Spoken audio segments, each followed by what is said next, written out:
సమృద్ధియు కలుగును. యెహోవా భయము వారికి ఐశ్వర్యము.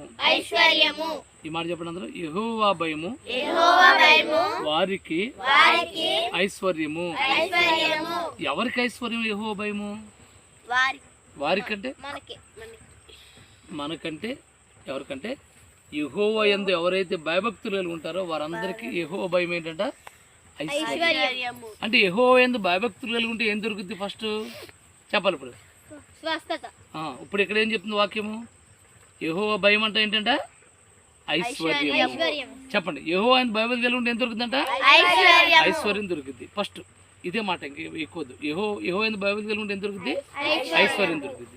యెహోవా యందు భయభక్తులు కలిగి ఉంటే ఏం దొరుకుతుంది? స్వస్థత దొరుకుతుంది. యెహోవా యందు భయభక్తులు కలిగి ఉంటే ఏం దొరుకుతుంది? ఆరోగ్యము దొరుకుతుంది. యెహోవా యందు భయభక్తులు కలిగి ఉంటే ఏం దొరుకుతుంది? బుద్ధి జ్ఞానములు దొరుకుతాయి. ఇంకేం దొరుకుతాయి? యెహోవా యందు భయభక్తులు కలిగి ఉంటే సర్వ సమృద్ధియు దొరుకుతాయి. అంతేకాకుండా 3 యోహాను 2:2 ఏమన్నా రాయబడిన చేసే వాక్యము, ప్రియుడా నీ ఆత్మ వర్ధిల్లుచున్న ప్రకారము నీవు అన్ని విషయములలో వర్ధిల్లుచుండవల్లని. నీ ఆత్మ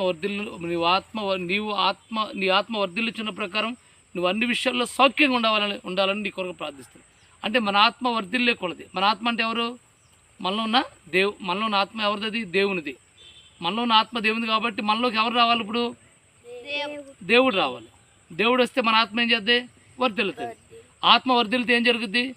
శరీరం కూడా వర్ధిల్లుతుంది. శరీరం ఏంటంటే చదువులో వర్ధిల్లుతావు, ఉద్యోగంలో వర్ధిల్లుతావు, వ్యాపారంలో వర్ధిల్లుతావు, వ్యవసాయంలో వర్ధిల్లుతావు, నీ చేతి పనుల్లో వర్ధిల్లుతావు, నువ్వు అడుగుపెట్టే ప్రతి స్థలంలో కూడా నువ్వు వర్ధిల్లుతావు.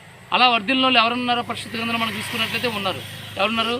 యోసేపు అంట అడుగుపెట్టే ప్రతి స్థలంలో వర్ధిల్లాడు. చెప్పండి, యోసేపు ఏం చేయడు? అడుగుపెట్టే ప్రతి స్థలంలో యోసేపు వర్ధిల్లాడు. అంటే దానికి అర్థం ఏంటి?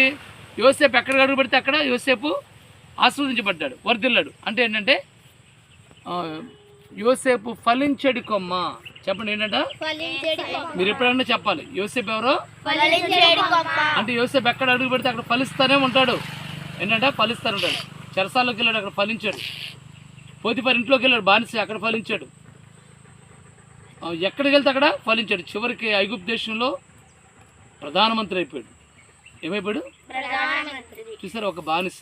మన దగ్గర ఏముంది? మన దగ్గర ఆస్తి ఏముంది? మన దగ్గర ఐశ్వర్యం ఉంది. కోట్ల రూపాయలు ఉన్నాయా? లక్షలు ఉన్నాయా? వేలు ఉన్నాయి. మన దగ్గర ఏమీ లేదు. మన దగ్గర కట్టుబాట్లే ఉన్నాయి, ఏమీ లేవు మన దగ్గర. కాబట్టి మనల్ని దేవుడు ఏం చేస్తాడు?